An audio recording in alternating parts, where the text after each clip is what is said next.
Y'all, I'm going to cut right to the chase in this video. I'm going to give it to y'all cut and dry. Joel Embiid is this year's MVP. He is the league MVP this year, and I don't care what nobody's talking about. You can love and respect Nikola Jokic, but you can also respect what Joel Embiid is doing and what he's been doing for the past few seasons. Especially coming from a guy that everybody thought would be injured too much to really make a real strong impact. We didn't know how much he would really be around to really, how much he would really help the 76ers and they're winning, because we like, man, this dude is injury prone.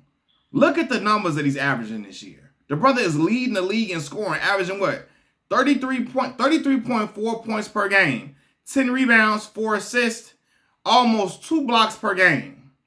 That's special, okay? Now, I know, again, Nikola Jokic is putting up a great stat line, averaging 24 a game, 25 a game if you round it up.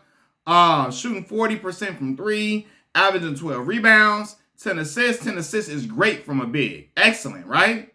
Had a phenomenal game 2 days ago against the Nets. Had 35 points, 20 rebounds, 11 assists.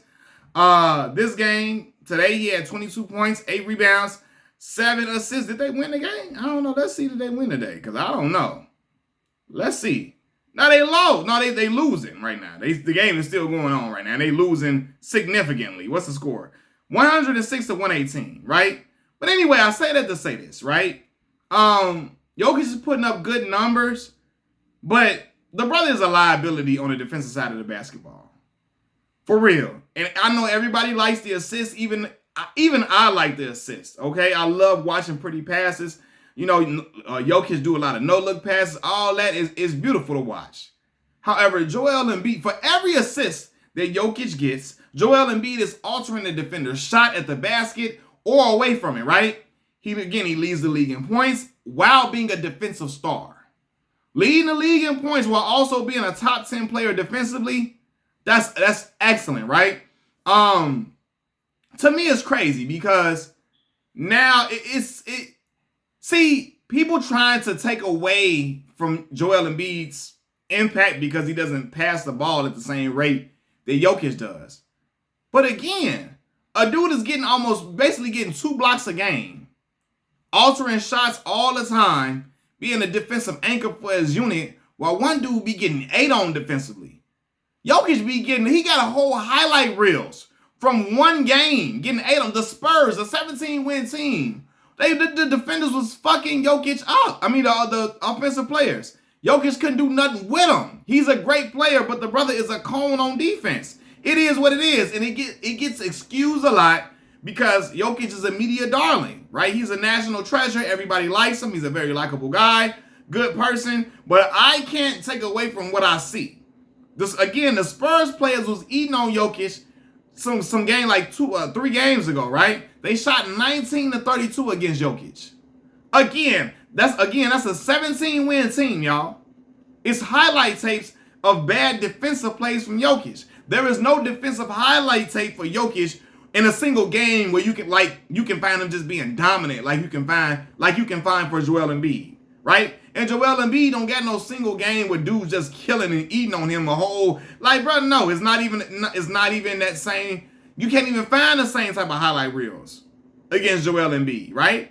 Joel is showing that he's impactful on both ends of the floor, which has historically been rewarded in a game of basketball, especially as of late.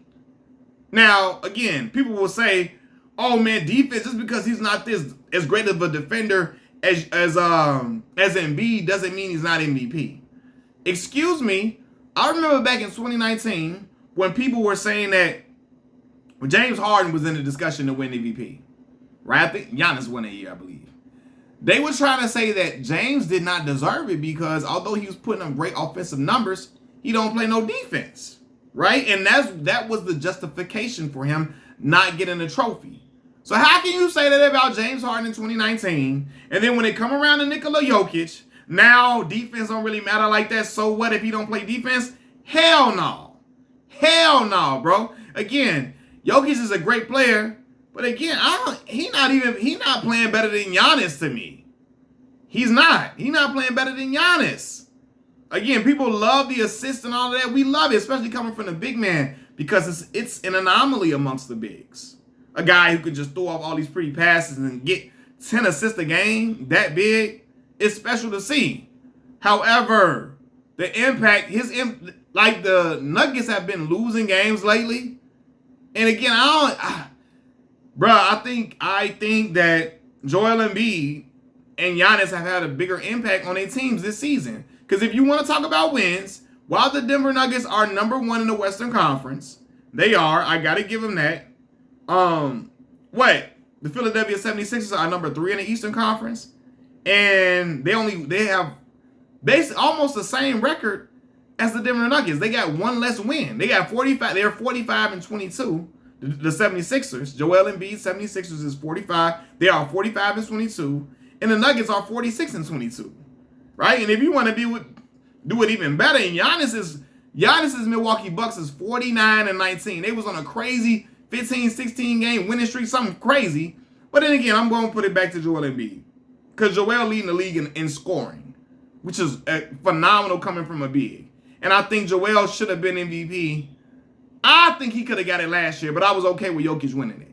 But I feel like he could have got it last year. I was fine with him getting it. I was fine with Jokic winning, but I feel like Joel could have got it last year. But this year, for damn sure. Okay. Again, I talk about all these. You can bring up the passing and all that for Jokic. But why do we suddenly not care about defense anymore now that his name, Nikola Jokic has his name in the MVP race? Because if it was anybody else, we'd be talking about why this dude don't play he don't play defense. He's not deserving. He don't play defense. Right? Just even more, okay? In the past, excluding the last 2 games, because I made these notes the other day. In the last 10 games, Brook Lopez and Nikola Jokic have defended the most field goal attempts per game in the NBA. Opponents are shooting 53.1% against Jokic in the last 10 games versus 40.4% against Brook Lopez. That show you that the boy is getting his ass ate. Pause. The brother is getting killed. He is out here getting killed and slaughtered. He is lunch meat. He is barbecue chicken down there in the post. It's not the same thing for Joel Embiid. I'm sorry, man. Joel should get that trophy. And, I'm not going to go the race route, right? But I'm not going that route. But we've seen this league be full of dominant players, even more dominant than Nikola Jokic. We've seen Shaquille O'Neal. We've seen LeBron James. We've seen Michael Jeffrey Jordan, right? We've seen Tim Duncan. We've seen Kobe Bryant. None of these individuals have won 3 straight MVPs. Not LeBron James, not Michael Jeffrey Jordan. But Nikola Jokic deserved 3 straight off getting 24, 12, and 10. Great numbers, but it's dudes that's putting up, that's being more effective for their squad. That ain't enough for you to warrant no 3 straight MVPs. It's not enough. LeBron them putting up outstanding numbers. They ain't getting three in a row. Mike ain't getting 3 in a row. So we gonna give Jokic the MVP 3 in a row because he's a nice guy and we like the flashy passes, and ignore him getting killed, getting bodied in the post, getting 8. Ignore him getting annihilated like that, like 17, like little ass guards going to the rim on him, floaters off of him, going every which way. Nah, bro, we ain't doing that. The last dude that got 3 straight MVPs is Larry Bird. So Jokic is a great player, but like, come on, man, Jokic has been more dominant in these last few seasons than Michael Jordan and LeBron James. I know everything is in context, but he got too many dudes that's neck and neck with him to get 3 straight, for real. Dudes that's even above him to me. Giannis is arguably the best player in the league, honestly, I feel. Joel Embiid been playing some of the best basketball you've ever seen from a big in recent memory. And Jokic is supposed to get handed the trophy because he's a media darling. I ain't with that, bro. I'm just not. I'm not, fam. You can say what you want to say, call it how you want to call it, but nah, bro. I'm rolling with the dude that's averaging 33.4 points per game, 10 rebounds, 4 assists, and nearly 2 blocks a game. Defending that paint, altering shots, being the ultimate rim protector. and while also being a dominant scorer, being dominant on both ends of the basketball. That is special. Guy, a lot of dudes can't do that. The same way Giannis was dominant on both ends of the basketball when he won MVP and also won Defensive Player of the Year, right? Now, while you probably won't give Joel Defensive Player of the Year, you can't argue he's a top 10, top 5 defender. You can't argue that at all. So, it is what it is, man. But Joel Embiid is the league MVP, not Nikola Jokic. There's no shade against Jokic. I don't hate him. I respect the brother. I love watching him play. But he ain't doing what Joel Embiid is doing this season. He's not. Peace.